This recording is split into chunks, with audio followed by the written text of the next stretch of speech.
আসসালামু আলাইকুম এভরিওয়ান, আজকে আমি কাঁচা আমের জুস বানিয়ে দেখাবো। আর এই গরমে কিন্তু আপনারা অবশ্যই এটা বানিয়ে নিতে পারেন। আর এটা কিন্তু খেতে খুবই অসাধারণ। তো আমি যেভাবে বানাচ্ছি সেম প্রসেসে বানালে আপনাদের কাছে অনেক ভালো লাগবে। আর বাইরে যে তাপমাত্রা 40 ডিগ্রির উপরে কিন্তু তাপমাত্রা চলে গেছে, তো এই গরমে কিন্তু অবশ্যই এই আমের জুসগুলো কিন্তু ঠান্ডা ঠান্ডা বানিয়ে খেতে পারেন।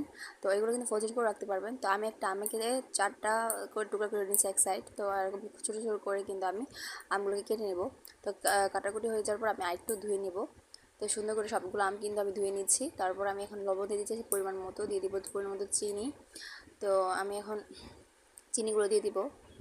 তো আমি এখানে আমার পছন্দের মতো চিনি নিয়েছি, আপনারা চাইলে কম বেশি নিতে পারেন। যা টক খান চিনিটা কমিয়ে দিতে পারেন। তো আমার কাছে বেশি টক খেতে পারি না, তো আমি বেশি করে চিনি দিয়ে দিলাম। আমি ঠান্ডা ফ্রিজের একেবারে ঠান্ডা পানি দিয়ে চিনিটা মরিচ দিয়ে আমি কিন্তু ব্লান্ডার জগে আমি ব্লান্ডার করে নিয়েছি। অনেক অল্প সময় কিন্তু জুসটা বানিয়ে নিতে পারবেন। দেখতে পাচ্ছি কতটা সুন্দর হয়েছে জুসটা। আপনারা চাইলে পাতলা করে খেতে পারেন। আমার কাছে এরকমই ভালো লাগে। এই গরমে কিন্তু জুসটা ট্রাই